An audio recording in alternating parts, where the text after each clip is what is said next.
성도님들을 뵙고 다시 이 교회에서 이 본당에서 함께 예배드릴 수 있었던 기쁨을 누린 지 얼마 되지 않아서 또 이렇게 이 자리에서 함께 예배하지 못하고 각자 처소에서 비대면으로 예배를 드리게 되어서 참 아쉽습니다. 오며 가며 권사님들, 장로님들 또 집사님들께서 내 평생에 교회 못 나오고 예배 못 드리는 것은 처음이다 라고 말씀하시는 것을 들으며 지금 저희가 처해 있는 이 상황이 얼마나 우리가 예상하지 못했던 그런 상황이고 또 마음에 아쉬움이 있는 상황인지를 다시 한번 깨닫게 됩니다. 올해 1월 인도네시아 단기 선교를 하던 중에 한국에 코로나라는 전염병이 퍼지고 있으니 들어올 때 마스크를 꼭 준비하고 들어오라라는 이야기를 듣고 나서 얼마 지나지 않아 2월 중순에 교회 문이 닫혔습니다. 처음에는 3주면 될 줄 알았는데 계속해서 연장되며 지금까지도 대면과 비대면이 오고 가고 왔다 갔다 하는 상황 가운데 있죠. 이런 상황이 지속되면서 저희 삶에는 몇 가지 변화가 있었습니다. 그동안은 보지 못했던 현상들이 있었죠. 그 중에 먼저는 영상통화의 상용화입니다.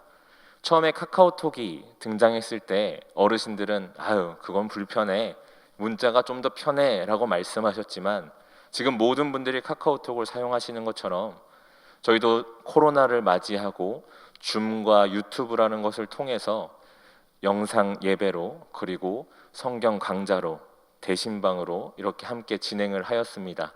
처음에는 많은 분들이 어려워하셨고 할 수 있겠나 하셨지만 웬걸요, 지금은 모든 성도님들이 너무나 잘 사용하고 계심을 보게 됩니다. 마태복음 성경 강좌 때만 해도 뒤에 배경을 멋진 바다로 산으로 바꾸시면서 즐겁게 참여하시는 모습을 보게 되죠. 그처럼 영상통화가 그토록 어려웠던 영상회의가 너무나 쉬워졌습니다. 그것이 코로나가 우리에게 보여준 첫 번째 현상입니다. 두 번째로는 영상의 홍수입니다. 수많은 영상들이 쏟아져 나오기 시작했습니다. 많은 교회에서 영상 예배를 촬영하기 시작했고요. 예배가 어른 예배만 있습니까? 주일학교 모든 부서마다 영상을 만들기 시작했습니다.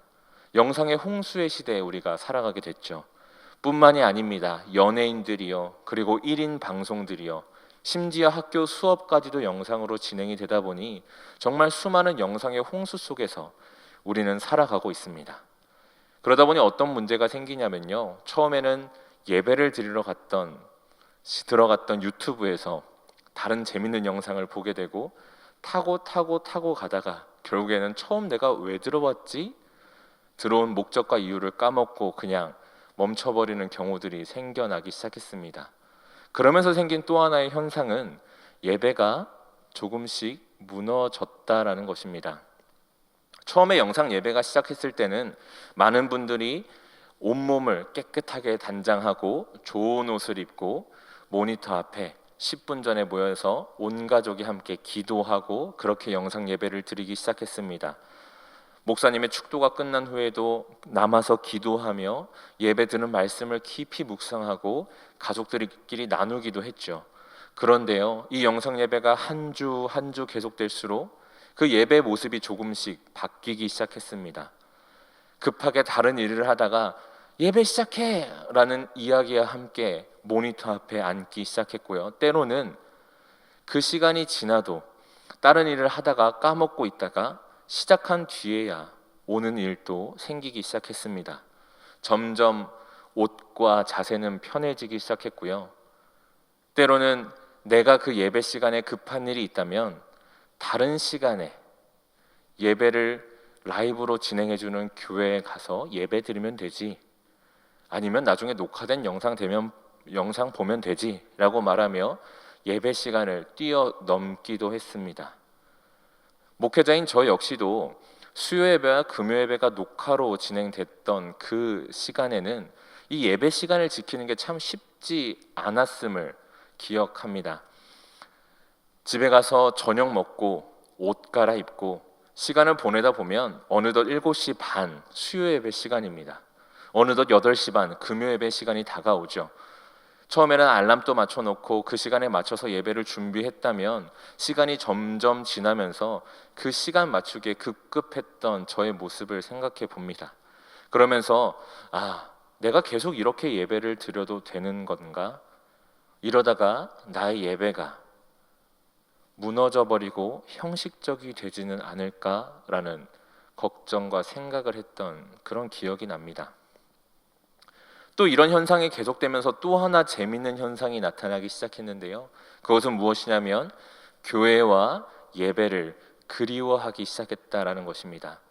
매주 아무렇지 않게 오던 교회, 매주 계속해서 드리던 예배, 일주일에 몇 번씩 오던 그 교회, 그곳을 오지 못하게 되니까 제가 성도님들이나 저희 청년들 전화로 신방할 때 많이 들었던 얘기가 바로 그것입니다.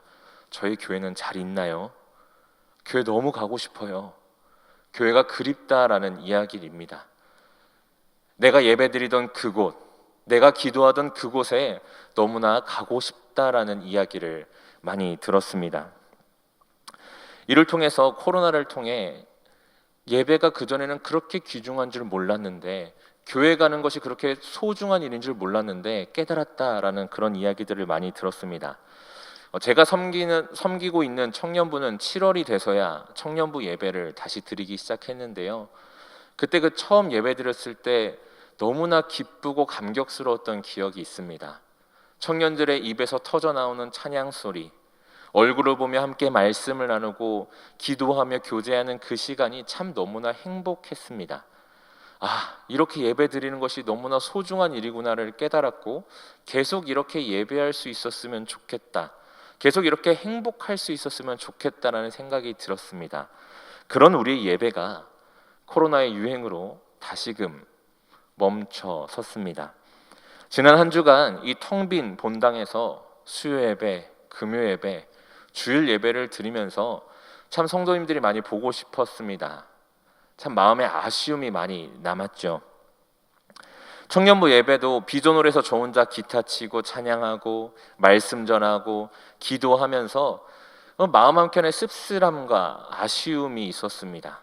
그러면서 또 한켠에, 제 마음 한켠에 드는 생각은, 이러다가 또 나의 예배가, 우리 사랑하는 청년들의 예배가, 우리 성도님들의 예배가 무뎌지고 무너지면 어떻게 하지?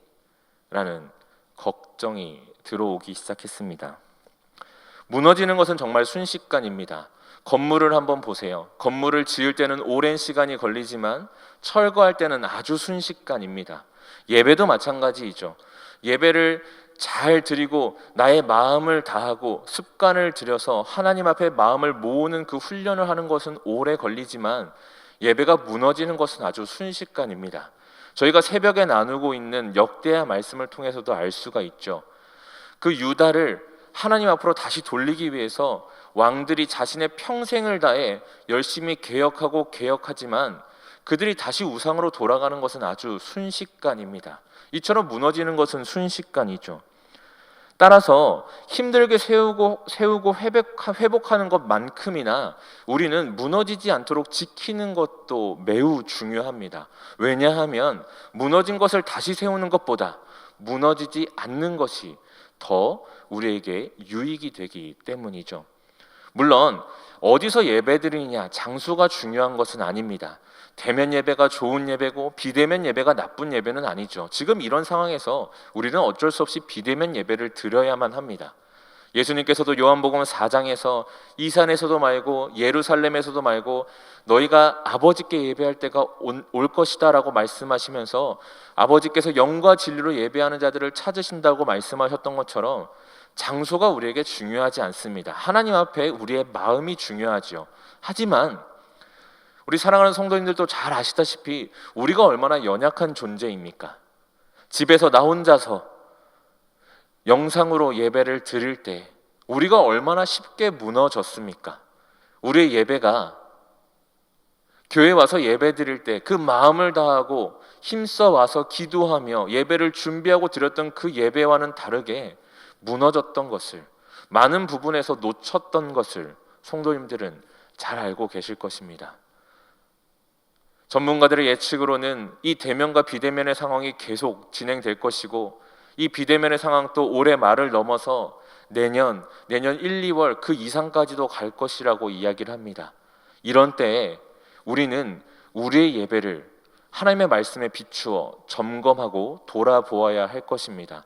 계속되는 비대면 시대에 우리의 예배가 다시 이전처럼 무너지지 않도록, 우리가 힘써 세웠던 이 예배가 우리가 어느 처소에서 예배를 드리든, 집에서든 교회에서든 대면이든 비대면이든 그 상황에 흔들리고 요동하는 것이 아니라 어느 상황에서도 견고하게 서 있을 수 있도록 우리의 예배를 점검하고 바로 세우는 것이 필요할 것입니다. 오늘 시편 95편의 말씀을 통해 바라기는 우리의 예배를 비춰보고 점검하기를 소원합니다.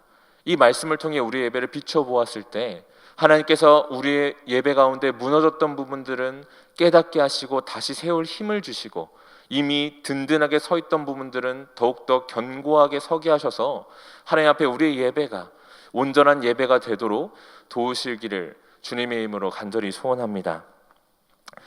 먼저 시편 95편을 통해서 우리가 알 수 있는, 우리가 드리는 예배에 꼭 필요한 첫 번째는 하나님께서 베푸신 구원에 대한 감사와 기쁨이 있어야 한다는 것입니다. 오늘 본문 1절인데요, 우리 함께 읽어보도록 하겠습니다. 오라 우리가 여호와께 노래하며 우리의 구원의 반석을 향하여 즐거이 외치자. 아멘. 시편의 저자는 오늘 시편을 시작하면서 이렇게 이야기를 합니다. 오라 우리가 여호와께 노래하며 즐거이 외치자. 그러면서 그렇게 노래하고 즐거이 외치는 이유를 하나님께서 우리의 구원의 반석이 되시기 때문이다라고 이야기를 합니다. 하나님께서는 아브라함을 택하시고 이스라엘에 약속을 하셨습니다. 큰 민족을 이루고 약속의 땅을 주시겠다고 약속하셨죠. 그리고 그 약속을 지키셔서 애굽의 종이었던 이스라엘을 애굽으로부터 건지시고 40년 광야 생활을 지나 약속의 땅인 가나안까지 인도하셨습니다. 오늘 시편의 저자는 그 하나님을 기억함으로 우리가 즐거이 외치고 노래하자라고 이야기를 하고 있는 것입니다. 그러면서 시편의 저자는 또 한 가지 하나님을 노래하며 즐거이 외칠 이유를 이야기를 하는데, 그것은 하나님께서 모든 신들의 왕이시고 모든 것들의 창조주이시며 주인이시라는 사실입니다. 오늘 본문 3절부터 5절까지 시편의 저자는 하나님께서 얼마나 크신 분이신지를 이야기하며 땅의 가장 낮은 곳에서부터 산들의 높은 곳까지 바다까지 저 모든 것을 창조하시고 모든 것의 주인 되신 분이 바로 하나님이시다라고 이야기를 합니다. 즉 오늘 시편의 저자가 이야기하는 것을 정리해보면, 시편의 저자는 우리가 즐거이 노래하며 찬양하자, 하나님을 높여드리자라고 이야기하면서 그 이유로 말하는 것은 이것입니다. 전능하신 하나님께서, 온 모든 만물을 창조하신 그 하나님께서, 온 만물의 주인이시고 너를 창조하고 주인 되신 그 하나님께서 너를 구원하셨기 때문에, 우리를 구원하셨기 때문에 우리는 그로 말미암아 기뻐하고 감사하며 찬양하자, 이렇게 이야기하고 있는 것입니다. 이 말씀은 지금 우리에게도 동일하게 적용이 됩니다. 하나님께서는 연약한 죄인인 우리를, 영 죽을 죄인인 우리를 은혜로 구원하셨습니다. 우리의 어떤 능력과 힘이 아니라 하나님께서 우리를 사랑하셔서 우리를 택하시고 아무 값없이 은혜로 구원하여 주셨지요. 따라서 우리는 그런 놀라우신 하나님의 은혜 앞에, 그 구원의 은혜 앞에 감사와 기쁨으로 주님을 예배해야 합니다.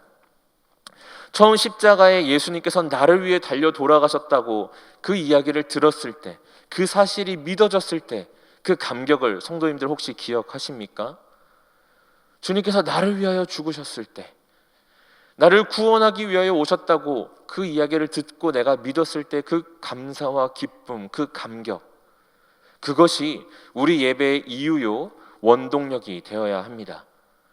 다른 이유가 아니라 오직 나를 사랑하셔서 이 땅 가운데 오신 예수 그리스도, 전능하시고 창조주이신 그 하나님께서 나의 주인 되시고 나를 위하여, 나를 구원하기 위하여 이 땅 가운데 오셨다는 그 사실, 그 은혜로 말미암아 내 안에 감격이 있고 감사와 기쁨이 흘러넘쳐 주님을 예배해야 하는 것이지요.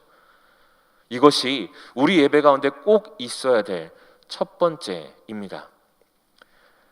우리 가운데 있어야 될 두 번째 요소는 하나님 앞에 겸손한 엎드림이 있어야 합니다. 오늘 본문 6절인데요. 함께 읽어보도록 하겠습니다. 오라 우리가 굽혀 경배하며 우리를 지으신 여호와 앞에 무릎을 꿇자. 아멘. 시편의 저자는 하나님을 기뻐 찬양하자, 기뻐 예배하자라고 말하면서 하나님께서 만물의 창조주이시고 주인이심을 이야기를 합니다. 그런 주님 앞에 시편의 저자가 오늘 6절에서 이야기하는 것은 굽혀 경배하며 무릎을 꿇자입니다. 이는 하나님께서 우리를 지으신 분임을 고백하며 동시에 하나님께서 우리의 삶의 주인 되심을 고백하고 있는 것입니다. 이런 겸손의 예배를 위해서 굽혀 경배하며 무릎을 꿇기 위해서 꼭 우리 안에 있어야 하는 것이 있는데 그것은 하나님을 인정하는 것입니다. 하나님이 나보다 크심을 인정하는 것, 하나님이 창조주이심을 인정하는 것, 하나님이 나의 삶의 주인이심을 인정하는 것이 우리 안에 필요합니다. 그리고 그 인정함을 위해서 우리 안에 있어야 할 것은 하나님의 은혜를 기억하는 것입니다. 도저히 내 힘으로는 할 수 없었던, 하나님께서만 가능하셨던 내 삶에 베푸신 그 은혜, 그것을 기억함으로 나보다 크신 하나님을 우리가 바라보고 그 하나님을 인정하는 것이 필요한 것이죠.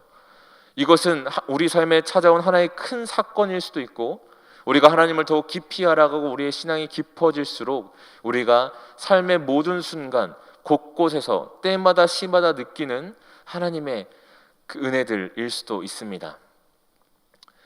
저 같은 경우 제가 아침에 일어나자마자 가장 먼저 습관처럼 하는 기도가 있습니다.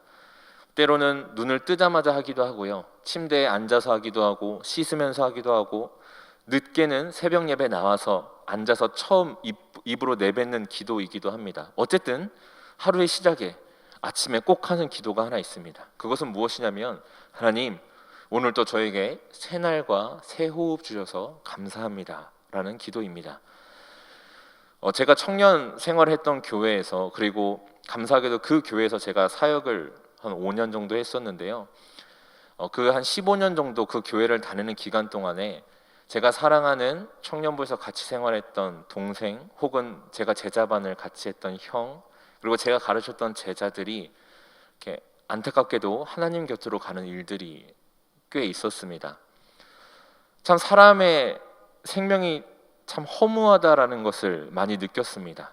당장 어제까지만 해도 여기서 대화를 나누고 있었는데, 당장 1시간 전에 나와 함께 밥을 먹었었는데 얼마 지나지 않아 호흡을 잃어버린 그런 동생, 형, 청년 지체들을 보게 됐죠. 그러면서 제 안에 생겨난 기도 제목입니다. 하나님께서 저에게 호흡 주심이 참 감사하더라고요.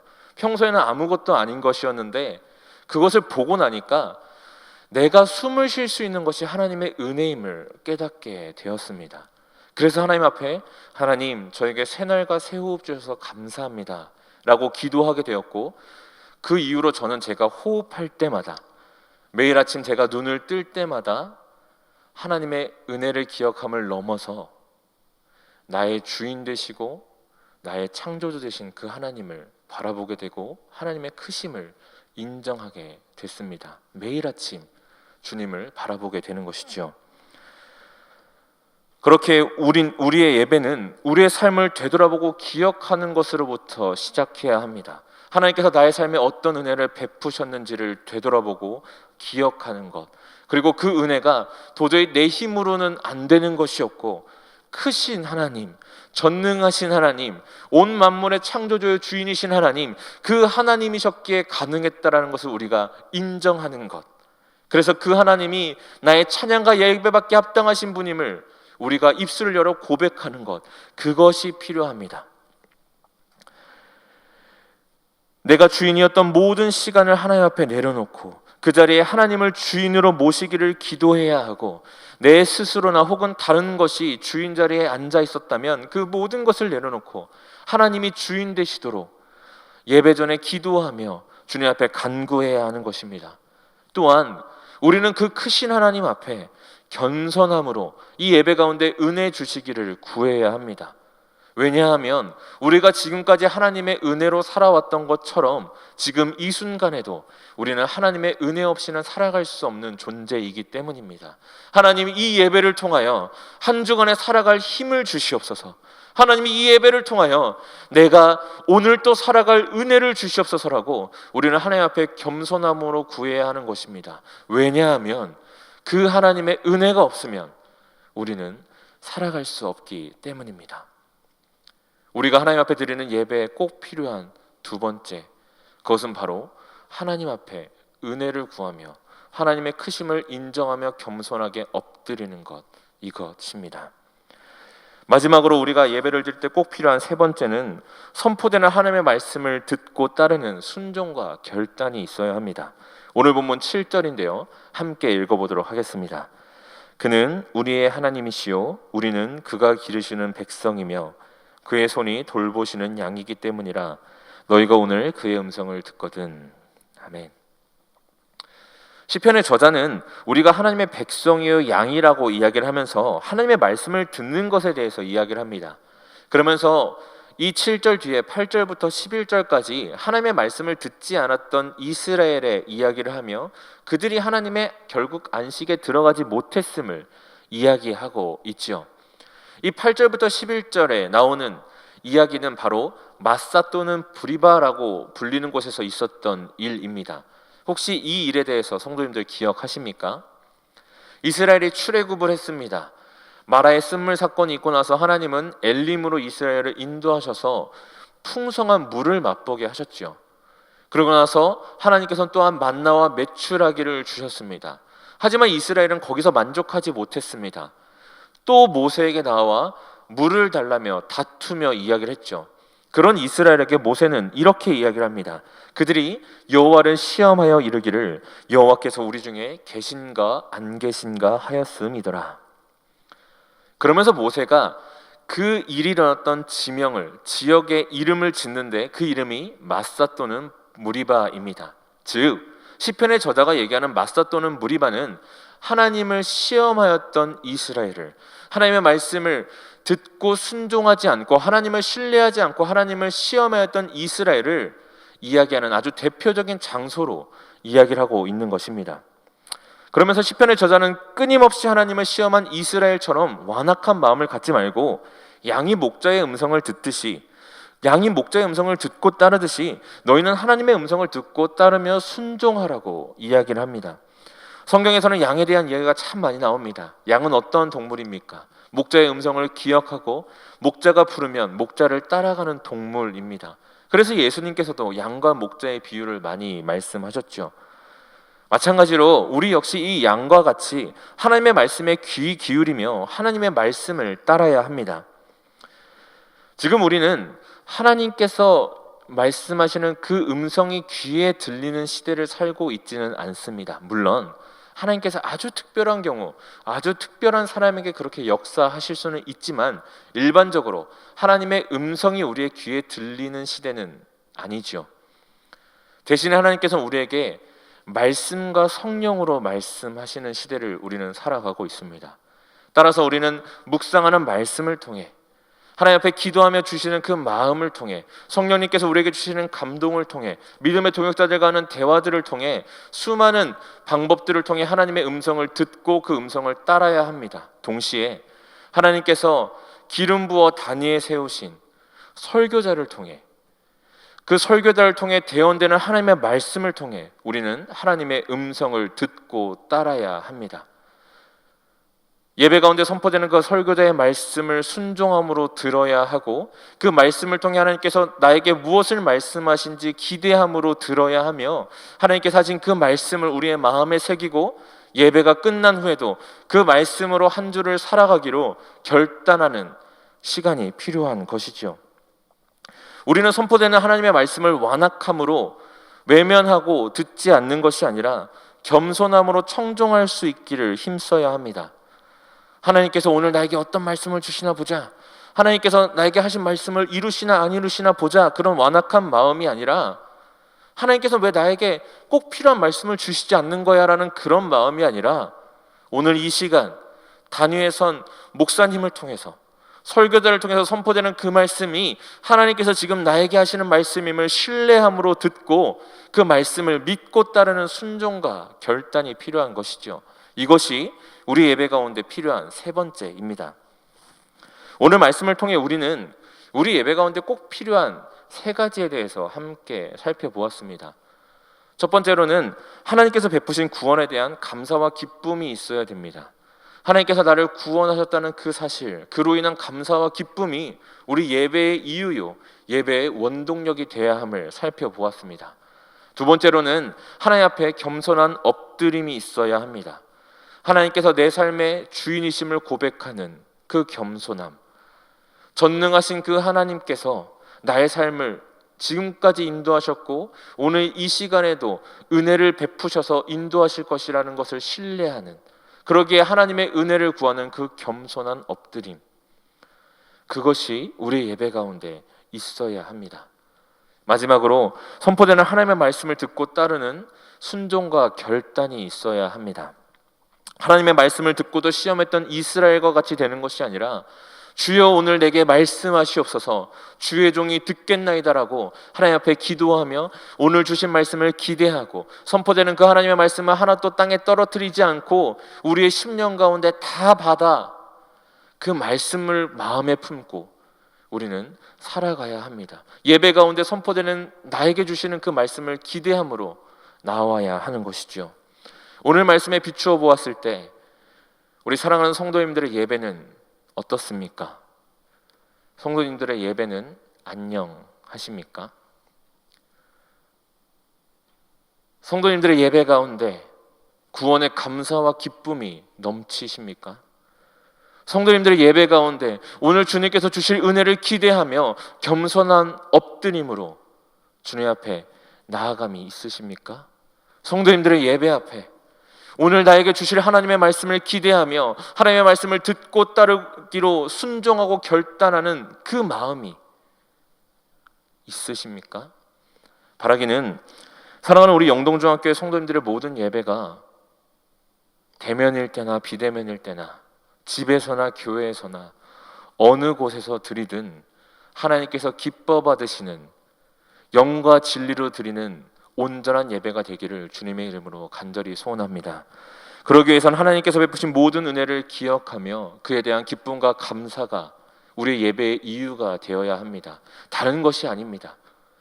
오직 하나님께서 베푸신 그 구원의 은혜, 그에 대한 감사와 감격, 기쁨이 예배의 이유요 원동력이 되어야 합니다.